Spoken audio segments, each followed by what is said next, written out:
Welcome back. In this video, I am going to explain how to record your screen using a screen recording software. The software that I am going to use is Apowersoft free screen recorder. There are other options also which I have listed in my previous video. If you have not watched that previous video, here is the link. First, you need to download the software. You can download the software from the link that is given in the description, or you can open a web browser and type Apowersoft Screen Recorder. So there are two screen recorders you can see. The first link is for the online screen recorder. This is a browser based screen recorder. This is not what we are going to use. We are going to use the offline screen recorder. So look at this link, Apowersoft screen recorder, not the online screen recorder. So open this and it will show the link for download. Click on the download button and you can download this screen recorder. I had already downloaded the screen recorder, so I will not be downloading this again. Let me just open from the downloads folder. Yeah, the screen recorder here. Accept the agreement. It will tell you where this software is going to be installed. Create a desktop shortcut and install. Yeah, it is already installed now. So this is the shortcut for the software, Apowersoft free screen recorder. So double click that to open. Yeah, so the software is opened. What you see here, the first one is the recording area. So whatever is within the boundaries of this blue line, within this boundary will be recorded, and below you can see the toolbar. So there are two regions. The first one is the screen recorder region, second one is the toolbar. If I hit the record button, then the area of the desktop within this rectangle will be recorded. So I can increase or decrease the area of this rectangle either by clicking on one of these corners and dragging them.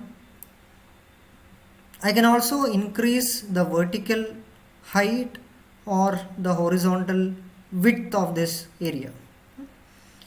Also, I can move around this rectangle by clicking on this anchor point in the center, and I can move around and choose an area for recording.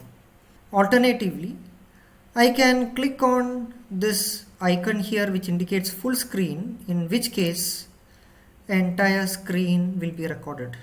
Even then, you can see at the edges here you can see still the boundaries of this recording area. Now when you say full screen recording, it also includes the taskbar of your desktop. In some cases you wouldn't want to record the taskbar, so you can adjust the recording area to exclude the taskbar. But if you are using a PowerPoint, it will be again full screen, so don't do this in a PowerPoint. So I'm going to revert back to the small region. Now another way to control the screen area is by custom selection of the screen area. You see here full screen area, this is 1080p, or you can choose this is 360p, this is 480p, 720p, and then 1080p, or the full screen. This is the full screen. So we have seen two buttons now. One is the record button. Once you press this record button, it's going to record this entire area. Second one is how to adjust the screen size.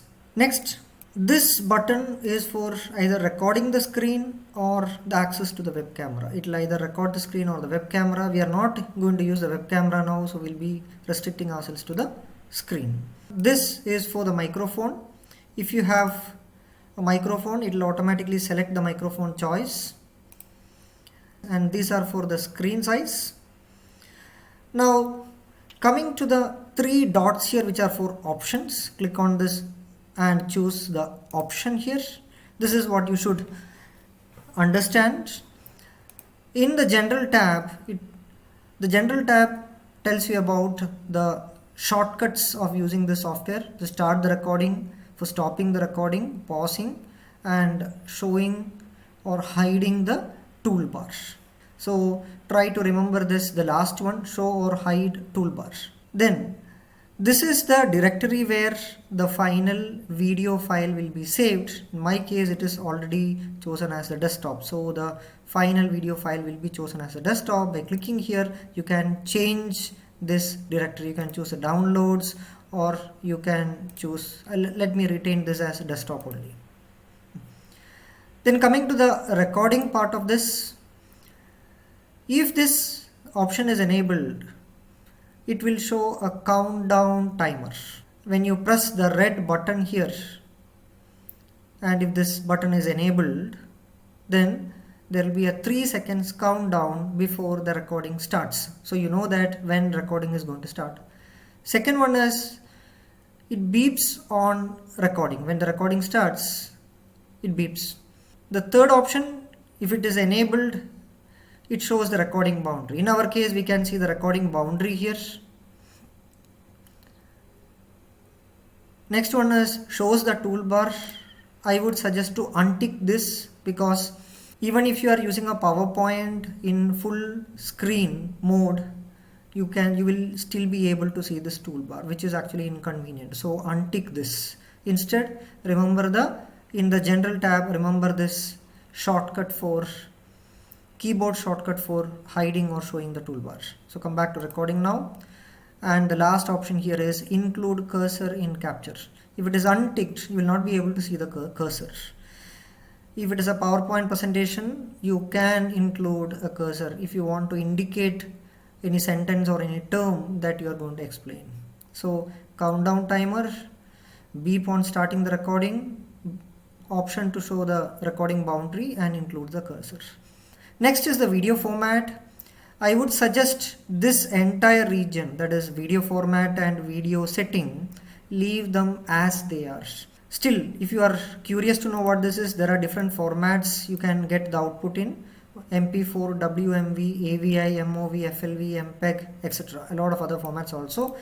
I would retain this in MP4. It is easier for me to edit, and the codec is H264. I'm not going to change. There are other options, but I'm not going to change. I'm going to retain this as this is. The last one that you need to be aware of is the mouse style. So click on show hotspots and click on the options here. Yeah, if this option is ticked here, show mouse hotspots, if this is enabled, then your mouse will be shown as a dot, a colored dot. In this case, it is a yellow colored dot. You can change the color, and you can also change the size of the mouse. You can increase or decrease the size of the mouse. So this is sufficient for normal functioning, and most of the things I have explained. Click OK. Now we are ready for recording. So I'm going to press the record button. Once the record button is pressed, that countdown timer will start, and in 3 seconds recording will start. Once the recording starts, there will be a beep. So let us start the recording. Before that, let me change the So I'm going to press the record button.